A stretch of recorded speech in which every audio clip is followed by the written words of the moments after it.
commercial office space.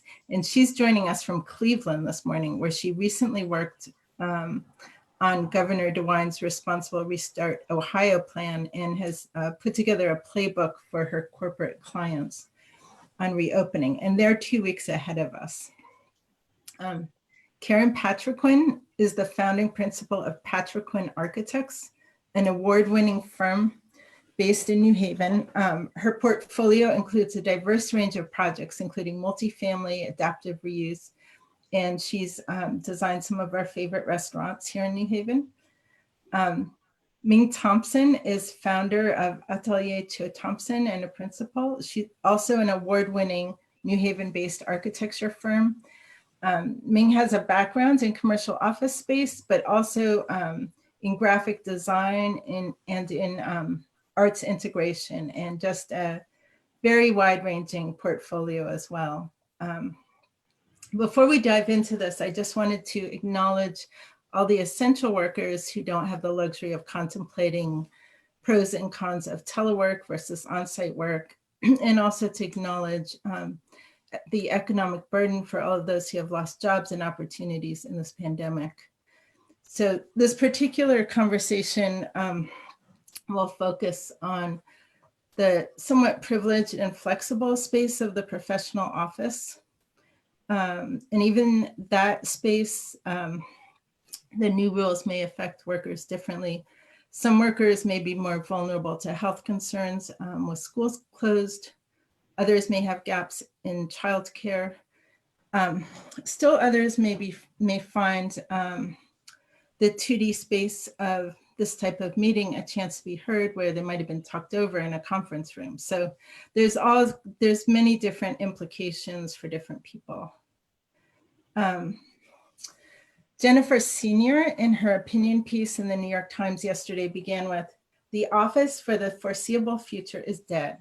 Google and Facebook are telling employees they can work remotely until 2021. Twitter is allowing people to work from home forever," in quotes. This has alarming implications for commercial real estate market. But the writer goes on to make a case for why we will want to return to work in an office environment, for the social contact, for constructive feedback and mentorship, for a sense of self linked to work. I also just wanted to mention Dr. Joy Hirsch, who runs the Brain Lab at the Yale School of Medicine. She's found through her brain imaging experiments that live and dynamic social interactions and face-to-face direct eye contact stimulate different regions of the brain than interactions on screen. So in the long term, like we need the, just our brain structure needs the social interaction for mental health. So this will be a health imperative for a safe return to work. At the same time, close face-to-face contact with colleagues is going to be on pause for a while. There'll be more flexibility in where you work, and virtual settings are likely to stay with us. Most offices were open plan, like in nationwide, most offices, I think 70% was the number in January 2020. And with personal space shaved down to around 70 feet per square person in many cases with benching. So, one of the questions we ask is, that's interesting to designers, is will we see a return of the cube in more enclosed offices and spatial hierarchy of the 20th century office, or will we evolve some new patterns in office design? Starting on May 20th, the CT office workers will be allowed to return at a 50% capacity with very specific rules and protocols with both spatial and managerial implication. And we'll attach the links to these guidelines in the chat so everyone can refer to them at some point.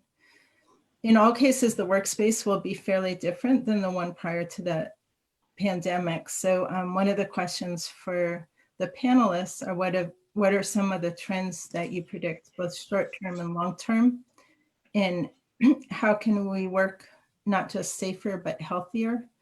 And how can the workplace be a more civic and equitable space. And designers are problem solvers by nature, so I'm going to turn back to our panelists now. I'll just give like a couple questions to each panelist, and then you can, take your time in responding, but we'll do one panelist at a time. And starting with Anne Marie, who's come all the way from Cleveland this morning. Thank you.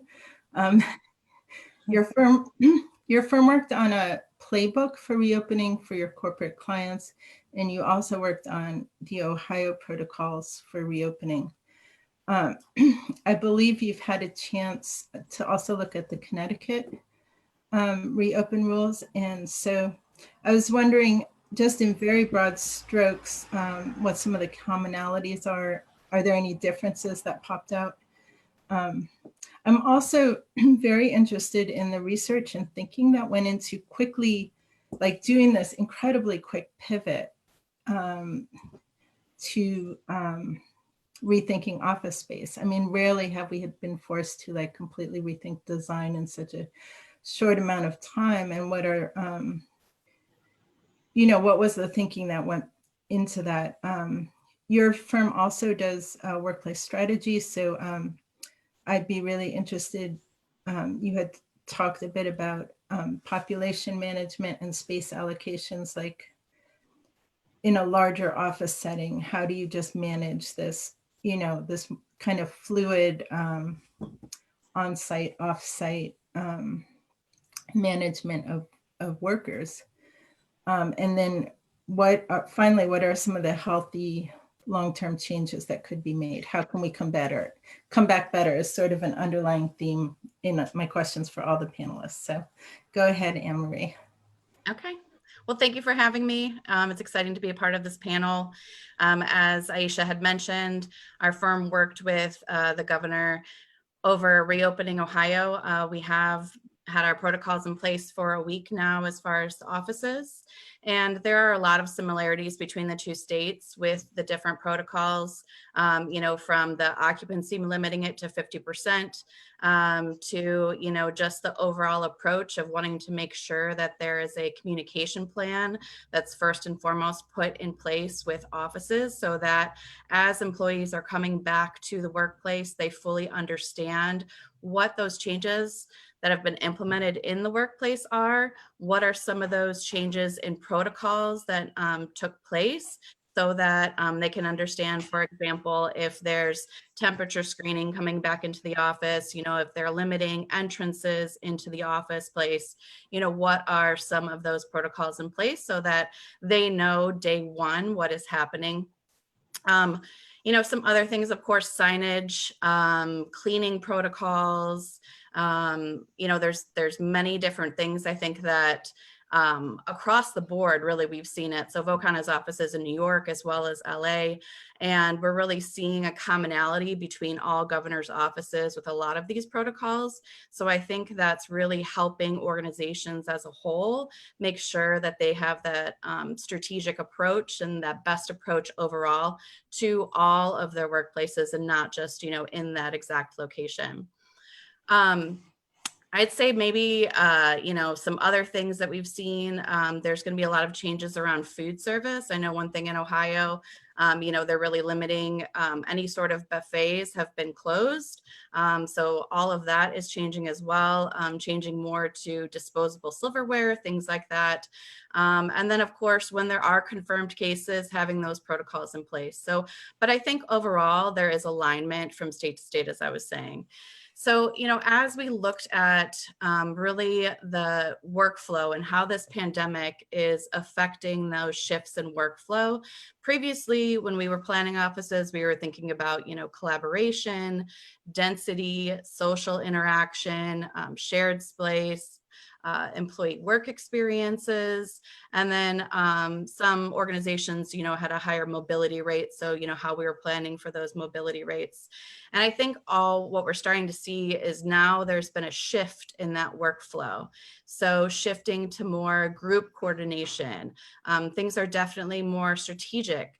You're going to have a lot more structured interactions, whether that's in person or virtually as well.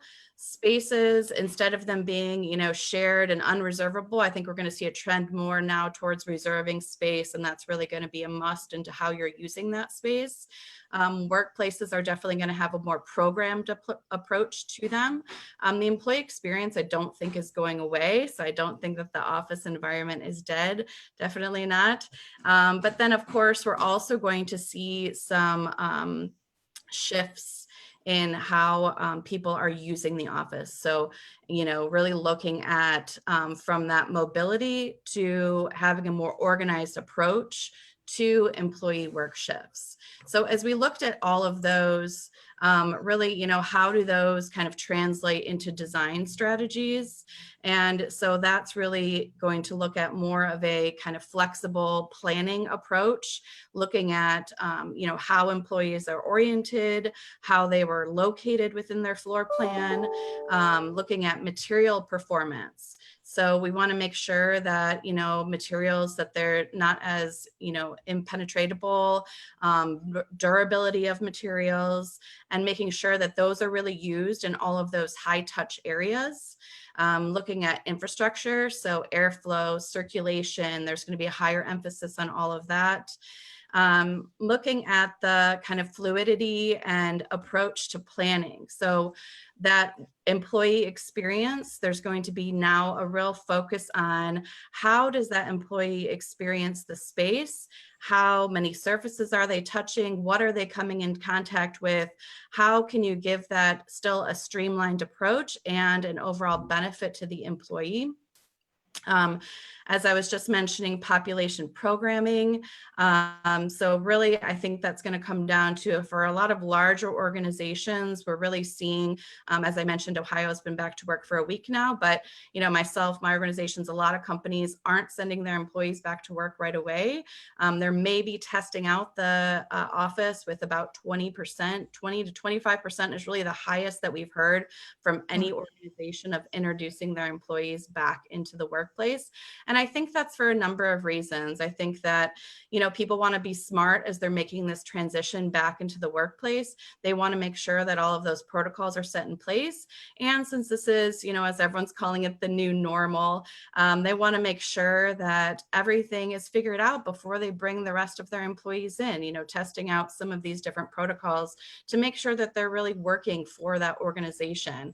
But I think that we'll also see with that 50% capacity, we'll see shifts of employees that come back to the workplace.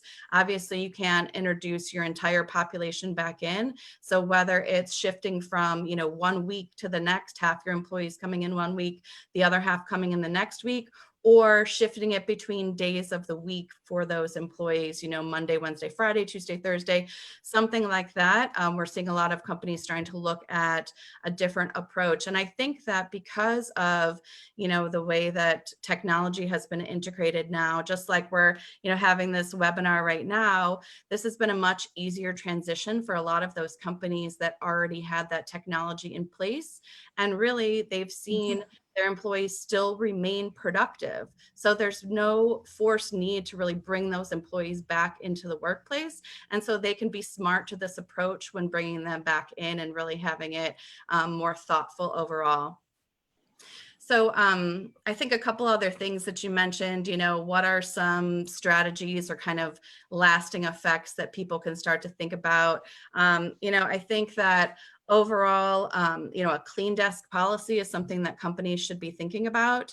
That allows for a greater cleaning, a deeper cleaning to take place so that all of those high touch surfaces, whether it's, shared countertops between employees or even employees' desks, as they're coming back, that clean desk policy just reinforces that behavior around those cleaning protocols. I think that food service is going to see a big change. We've spoken to a lot of companies, and whether they have a large cafeteria environment, they're changing that model and starting to use whether it's an app-based service or something like that, where people can still, place orders for a salad or things like that, but then they'll have distributed locations where people come and pick up their lunch or whatnot throughout the day, so that they're still using that cafeteria element, but just in a different way.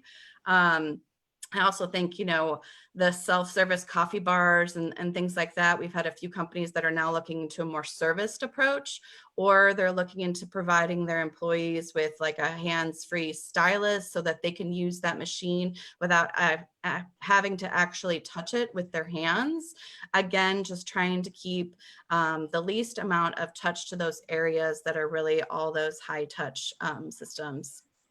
And then, of course, looking at that employee path of travel, I think that's going to come in under a lot of scrutiny. I think that, circulation corridors are going to probably become a little bit wider, a little bit more generous, allowing that, fluidity throughout the workplace. And I also think that, just thinking through as somebody comes to, their workplace, what are those elements that they're touching? Can that be changed? Can you implement, whether it's, hands-free door hardware that's tied to a key card system or something like that, so that as they're moving through the space, they really don't have to have contact with so many doors and things of that nature. Yeah.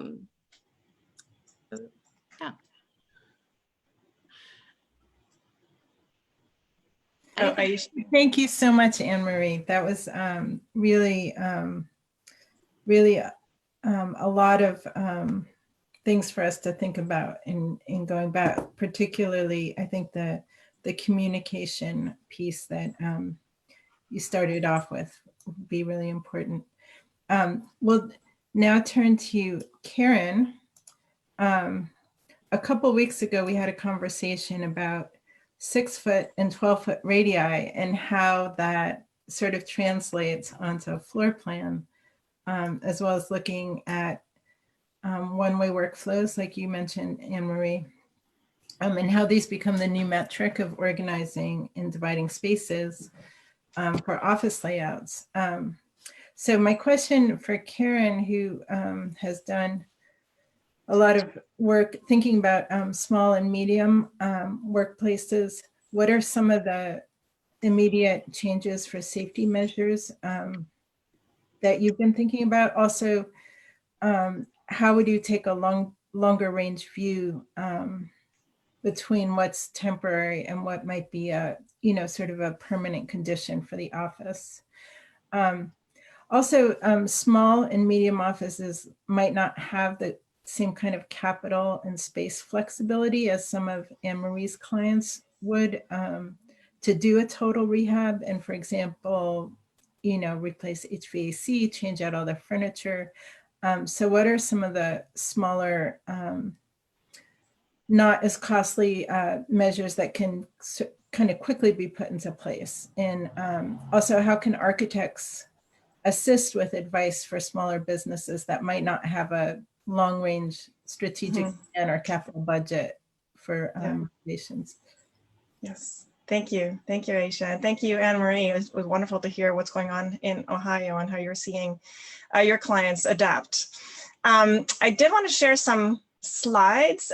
We've been looking at some existing spaces. So I thought I'd show two case studies for office spaces, one that's quite large and one that's smaller, as an example and sort of as touch points for the discussion. So I will put on share screen, if that's okay. Here we go. And share. Okay, so I have, whoops, sorry about that. Uh-oh, I'm sorry, just one second. It's up there. It's working. Okay, good. I have two case studies. One for a large office floor. This is a one tenant of two in a large building. So it has an elevator bank. They have, I'm sorry, here, an elevator building, 98 employees. So what we were thinking of in the last couple of weeks as we were seeing some of these guidelines come through is to think about what people could do right away. What are they doing with their current layouts? So this is one layout that we helped work with last year. We collaborated with a furniture company. And we were thinking about what do you do with the guidelines that we have received at this point? to conform and to create create an environment that is workable and safe. So first thing we're thinking about is how to reduce corridor, face-to-face corridor. And in order to do that, look at one-way circulation. So to begin with, we look at entry and exit. So if you're coming from the elevator, you're going in one direction. At the end of the day or whenever you're leaving, you go to the elevator in a different direction. And then create a path within the office that is one way. And depending on your floor surface, it's either something that's posted as signage, it's something that's actually on the floor. That's sort of up for debate how you do that. But the idea is to encourage a one-way space flow in general for coming in and leaving, and knowing that there are all sorts of other little situations, you know, bathroom, kitchen, meeting with your colleagues, but trying to keep this as a general framework for circulation. You can see we're encouraging on the left-hand side of the screen a row there where there is currently a row of workstations. So in this case, we would actually remove those so that we create a hallway. And that, I think that's probably better psychologically anyway. It's actually really nice to walk along the window and to create sort of more light, more air in the space. So here is our circulation diagram. The next thing is, sorry, to reduce the occupancy. And here we took an approach where you're reducing certainly a lot of the workstations and creating areas where then you do have a distance between you and the next person working. So trying to space those out in a way that starts to meet the six foot distancing guidelines. And in this case, we're thinking, you know, this could be a situation where 50% of the workspace eventually is working here and during 1 week, 2 weeks, and then flips to the other 50%. So there's a number of different ways that people can work with the shifts and that side of logistics. But for this purpose right here, we're looking at one scenario for 50%. So we've removed all the guest chairs that are in the offices. We've removed the bulk of the chairs in the conference room so that there really is reduced capacity there. In the small conference rooms, it really becomes one person. So maybe those actually even become an office, or that just remains as a one-person conference room for taking calls, for instance. So that's a reduction in occupancy. And then putting up barriers, we're calling barriers, which is either an acoustic material or a simple either plexiglass or translucent type of material that brings it up to a certain height so that when people are, especially when people are walking by you, there's no chance of breathing, especially on the areas there where you are close to the circulation point. I think if we were redesigning this, we would actually make it so that someone's face is not right at that hallway, unfortunately. So that's one thing here, but here we're just looking at the exact same layout that as they left 2 months ago. So here we've created these barriers, which then allows for extra safety where you can't have the 6 foot distancing. So this was an occupancy of 98 employees, and this is again what it looks like when it's 49 employees. And then here we're also adding then areas where you'd want, or minimum amount of areas where you'd want sanitizing stations, and ideally touchless. So certainly at all the entries and exits, but as sort of key locations spread out through the office too, so that as you're walking, as you're getting up from your desk, you see one and you sort of automatically go and sanitize. We'd also imagine people would have them probably at their desk and certainly in all the conference rooms. And then this is a second case study where we're looking at our own office. This is a 3-story building, and we are on 2 floors of the 3 stories. So there is another tenant in the building. Here there are 2 staircases, but no elevators. So in this case, we're looking at 14 employees. So in this case, not only are we looking at then some circulation within the building, but we're also thinking, because we have 2 staircases, there is the opportunity there, especially since people do use those staircases often during the day, to make an upstair and a downstair. That way that if we wanted to, we could then limit the amount of face-to-face contact in the stairwells. So you can see here the 2 floors. We're creating an entrance door and an exit door. That has the added benefit that you're actually increasing your steps as you leave or as you're coming in, which is not a bad thing. So with smaller places, you do often have the opportunity then to have a dedicated door for in and out. And then we're creating one-way circulation here again. So in this case, we are coming in from the bottom, so the south side of the first floor, and you're encouraged to go straight through this sort of kitchen area, this galley kitchen, where you are encouraged to wash your hands. So the best thing is washing hands, secondary sanitation station. So we really encourage people then to wash their hands and then move to the rest of the space. Second floor, also we've created that one-way circulation. In this case, we have a connecting, or we will have a connecting stair. For that stair, we'll have to have a policy of, looking down or looking up and seeing if someone's coming, and if they are, you step out of the way. And here we are reducing again by 50% on the 2 floors, and then adding some barriers. And we're thinking a translucent material to still allow light through.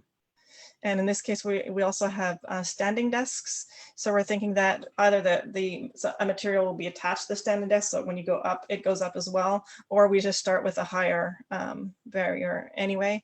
And in that case, you'd really want something that's quite translucent so that you don't block off too much light. And then adding sanitation stations, sprinkle that throughout the building. Excellent. So those were 2 studies that we did. We're doing them for a number of different typologies as well, but we thought we start with some office space. And some of the things that we are thinking about is the unfortunate drawbacks of having a lot more of these disposables, and how will that change over time? Will we then just, we typically don't, in our office, try not to have any disposables, try not to have packaging, and that's exactly what we need right now, or in hopefully the short term. So we're, we haven't, one of the big challenges I think for us is the food. How do you bring in food? How do we also typically offer fresh food, so we like to have a big bowl of fruit available for everyone. So how do we do that? Those are challenges that we're not going to try to tackle right away, but certainly the packaging and the disposables is an area that we really want to try to figure out long term how to deal with. So short term, though, we're thinking, for any office space, there are a lot of temporary or not so temporary plexiglass systems that you can add. Those are certainly something that you want to consider right away. Signage, extremely important. If you don't have control of your mechanical system, encouraged to at least have the filters changed often, so you get more air changes and more particles that are taken out of the air. And long term for us too, we're always trying to encourage more movement. So encouraging that up and down the staircase is good, even in a small office, even in a building that may have 3-4 floors. Even if they have an elevator, try to encourage that movement still. There's still a way to do that by creating maybe an up and a down. So we're thinking sort of long-term and short-term moves. I think daylight is always something that we want to make sure we don't lose while trying to create these partitions. You want to make sure that those come in, and fresh air for everyone. Yeah. Well, thank you, Karen. Karen. Thank you. Thanks for sharing that work, and just seeing the plans really, it really sort of helps you visualize what some of these changes might look like, or just even if they're not big physical changes, just operationally what it will look like. in terms of who's there, who's not there, you know, it will have a different feeling. I'm going to turn to Ming now. Ming, you've written about the impact of that pandemic and the economic downturn on women designers for the CTAIA publication.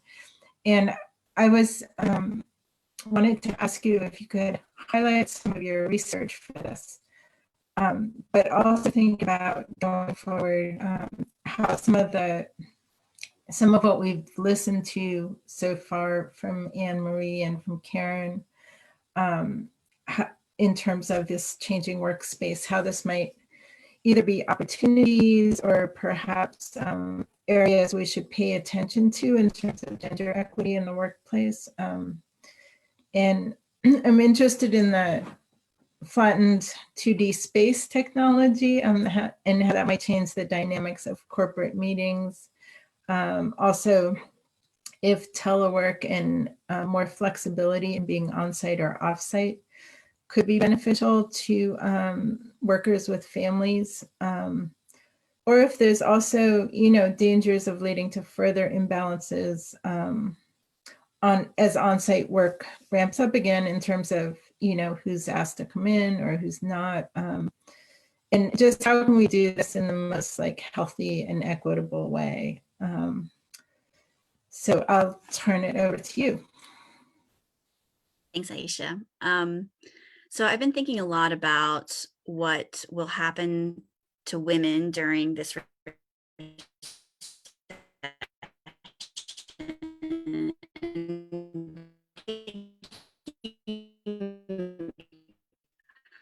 a lot about architecture, but I think in general, we know impact on women, which is that women, right now, 90% of the world's children are still at home. And that means that all the things that women typically do more of, which are childcare, laundry, cooking, and cleaning, we're going to see even more demands on their time for those. Secondly, women face a pay gap. Women earn 82 cents on the dollar for every dollar that a man makes.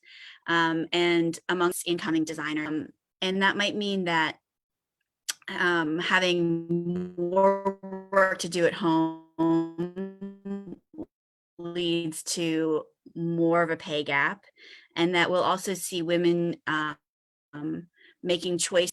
Oh, sorry, I'm seeing that there's a problem with my sound. Aisha, is my sound stable or do I need to dial in?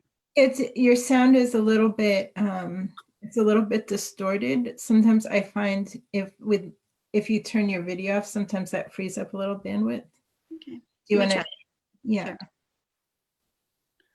If that doesn't work, I'll switch to a phone audio. That works so far. Great. Yeah. We're sorry not to see you, but we'll be able to listen to you. So it's likely that women are going to perform more unpaid caregiving during the crisis. And in general, that's going to have a big impact on long-term earnings. After other crises like the Ebola outbreak, for example, men's incomes returned to normal a lot more quickly than women's did. And if we continue down the path that we're on now, which is this shelter in place, or if we're in an on again, off again pattern of quarantine, it's likely that it's women's careers that will take a hit. If we're already earning less than men, if we're already doing more household tasks than men, when a family has to make economic choices about whose career will make sacrifices, it's going to be the lower earner.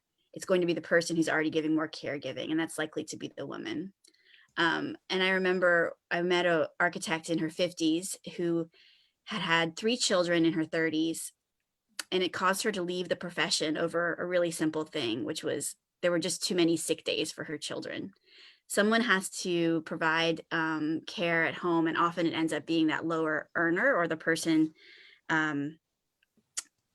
who's already doing that work. So if we're sacrificing women's work first, that might mean they're the more likely to leave their profession. And we've seen from the last recession that it really is women's work that gets sacrificed. And I'm sure you guys have seen a lot of these kind of terrifying headlines over the past few weeks that more women than men are considering quitting their jobs over the pandemic. There's a hilarious New York Times article. I'll read to you the headline. Nearly half of men say they do most of the homeschooling. 3% of women agree. So, there are a lot of reasons that we should pay careful attention to gender equity during this time, whether you are a woman, you're married to a woman, you employ women. It's something that we want to pay special attention to.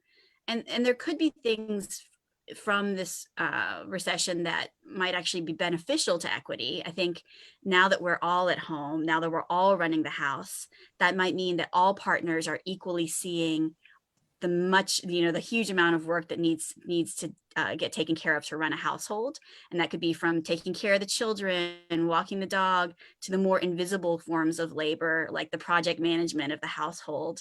And that might mean that if there are partners that didn't normally participate in that work, they're seeing what it takes and they're more participatory than before. So women might see, hopefully, partners stepping up to take on more responsibilities in the household. And I think we're also all seeing each other working and living in a way that brings those things into collision. So I don't know about you, but I often have children screaming in the back of my Zoom calls. There's a dog running into my frame. And I think that if equity is about recognizing people as whole beings with whole lives, whether that's children or older parents or taking care of your spouse or taking care of your dog, we are all seeing that work happening in front of us, and it's much more immediate. And I think that if we ever do return to the office as it was before, I'm hoping that makes people more empathetic towards the many difficulties of life and achieving some kind of work-life balance or work-life integration. And I think that, Aisha, you asked about potentially how Zoom and teleconferencing might change the dynamics of the office. I think that one thing that architects at least suffer from is the need or the appearance of FaceTime in the office, that whoever stays longest in the office, whoever works the hardest, sends emails at 5 a.m. and on weekends, that shows that they're the hardest workers and deserve the promotions and deserve the attention. But I think we're recognizing that, FaceTime is impossible right now, and that we now need to allow people to work when they can and on their own terms, and that working longer doesn't mean working harder. So I think there are opportunities here for building a better work-life balance, because we have to set our own schedules. We have to project manage ourselves. And I think there might be some aspects of the cultural inequities at work, which might be the old boys club, the social dynamics of people, maybe recognizing people that are more like them, are kind of falling away as we can't be together. And I think I at least am more purely focused on just getting work done. There's no time for socialization, unfortunately, but that also means that we're more focused on people as workers and as productive individuals. And I think, it's important to recognize that not only a few of us are able to work from home right now and able to work remotely. Estimates are around about 25% of people right now say that they can work at home well and get their job done productively. But there's another 20% of jobs and 20% of people who are saying, I could do that, but I need more investment. I don't have the right laptop. My residential Wi-Fi is not stable enough for me to work. I don't have a quiet place to work. And so there's a lot that employers could do to help make this a more level playing field, so that we could all work from home effectively. And I think broadly, the types of careers that allow you to work from home are more likely to be occupied by men and are more likely to be occupied by people who are not of color. So, the opportunity to work from home is still a privileged opportunity.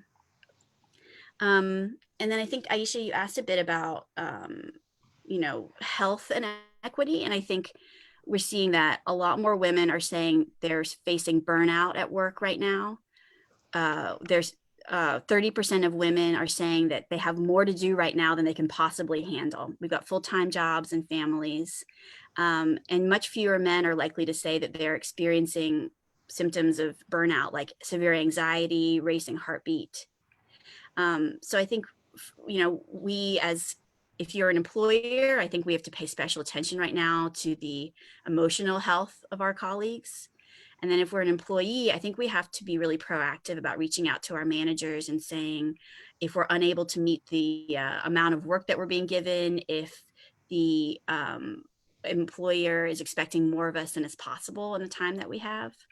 And I think that, we as in our internal team, I think we talk a lot about recovery and seeing that time for recovery and time for rest right now in a very stressful time is as important as the work, because if we're unhealthy, we can't get our work done. So I think we're at a really dynamic and a little bit uncertain time, but I think, there are opportunities here for equity to increase if we pay special attention to the state of work that we're in at the moment.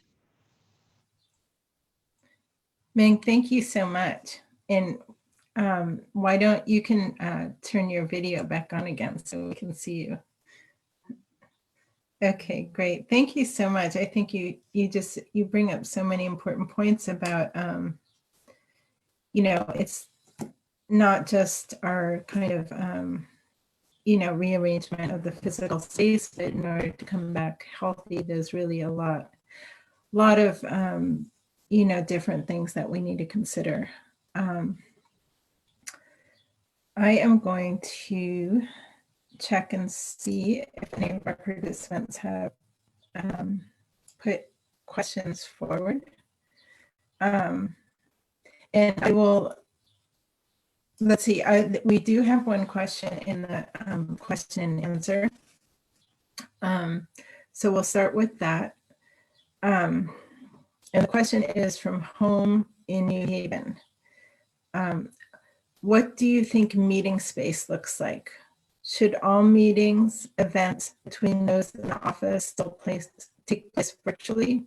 Or have you found effective ways to manage space in a conference room?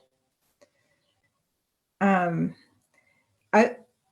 will, turn that back to Karen because she had done the space layouts, but if Anne-Marie wants to jump in or Ming wants to jump in, I think there's a lot of different aspects to this question, because this is where, this work we're doing like on virtual platforms now, like how does that translate back into the office, and how might it be different? So why don't we do Karen and Ming if you have responses to that question? Sure. Yeah. Well, not having gone back to the conference room, but knowing how much we've learned from the experience of doing staff meetings and collaborative meetings with clients in the time that we've been at home, I think we really want to encourage not having face-to-face for the moment. And so really it's all about the tools that we can use. Are there cases where you do have to meet in person? Yes, but maybe it's not in the conference room. Maybe it's at your clients, or yeah. For us, it's not even a question. We're certainly not going to be going back to our conference room as it stands right now. And we really want to rely and get better with all the technology that we have sort of learned and gotten better with. Yeah. What are you seeing, Anne-Marie? I would say a couple of things you can do, and what we've been just advising some of our clients. One, like your diagram showed, Karen, so limiting that occupancy in the conference room. You want to make sure that your seats are staggered. Signage, I think, will be key. So posting a maximum occupancy sign up at that conference room so that people know that there's, a limited number of people that are allowed. Of course, embracing technology. So people that can continue to work from home, they should still continue to work from home and just be a part of those meetings virtually. That's really what we've been seeing so far, is really, again, limiting that capacity. Also thinking about, just as we talked about flow within the workspace, you want to think about how are you entering and exiting that conference room. Yes, absolutely. Yeah. A flow diagram within your rooms as well, to make sure people are still maintaining that same route as you're entering and exiting.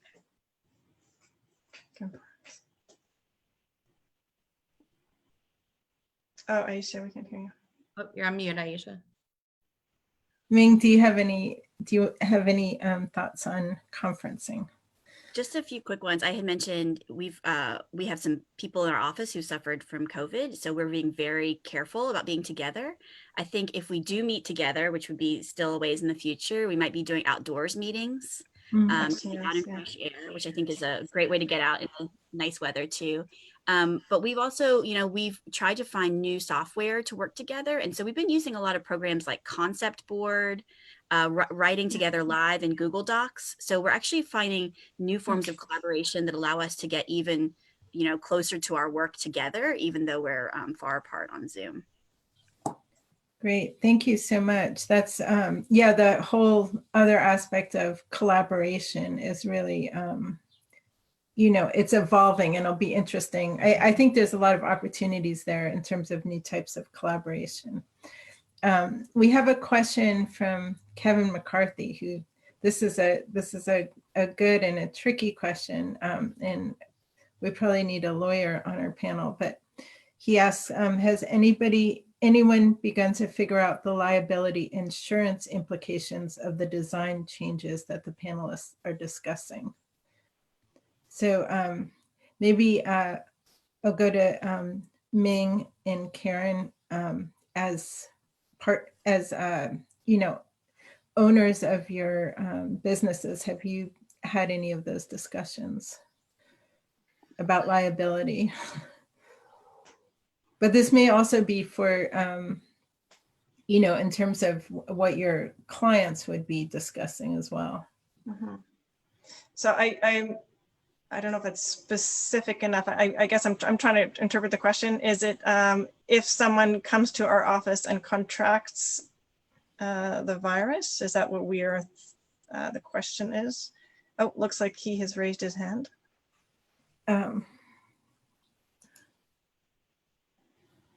Let's see. Kevin, do you want to add to your question? Let's see if he's in the chat. Can you add to your question in the chat?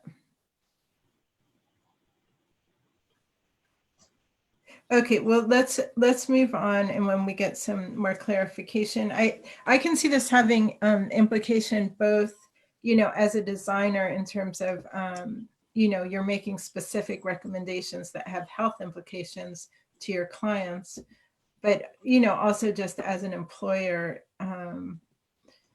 there would be perhaps some liability. I mean, I don't think anybody's presenting that these design changes will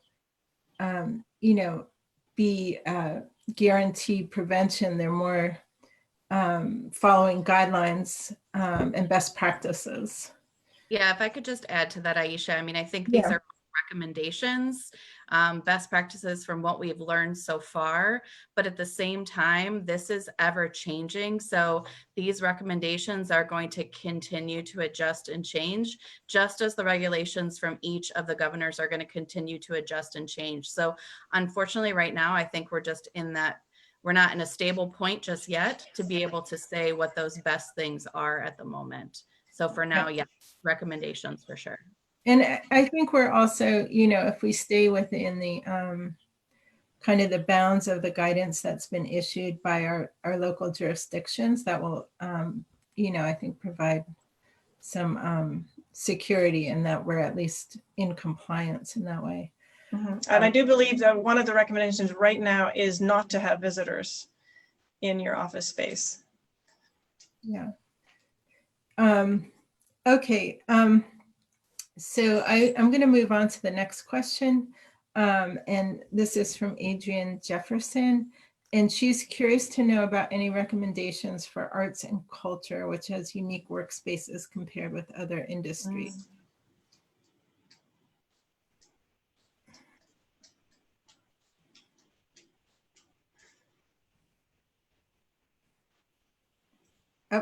does anybody want to jump in on that? Or Ming, Yeah, I'm just thinking, I've been on some great calls with Adrian, even with other cultural institutions in the city. I think, we mostly work with visual artists, and I think that's a bit of an easier answer because they often work by themselves in a space. I think the harder challenge, and I think Daniel could speak to some of this as well, that cultural institutions that have performing arts or places where people gather together, in a way, I feel like that's one of the greatest losses that we're facing right now. And I think I've been hearing amazing ideas from the Long Wharf Theater, from theater groups at Yale, about how people could gather together for unorthodox performances. So we obviously can't be together in the theater anymore, but what if we brought the theater outside or brought the theater to people? So I don't have any great examples of this right now, because I think it's changing so quickly, and we're going to be seeing this in the next few months, I think, as some performances are going online, but I think people are going to be figuring out how to use physical space to do this well too. okay, Ming, thank you so much. And I'm seeing a chat that in the chat box that we do need to wrap up right now, so that our administrators can get prepared for the next meeting. And I just want to thank the panelists so much for all of your insights today, and also thank all of our attendees on this call. It's been a really great conversation. So thank you. Be safe. Thank be you, well. Aisha. Yep. Thank Okay. you. Yeah. Bye-bye. Bye-bye.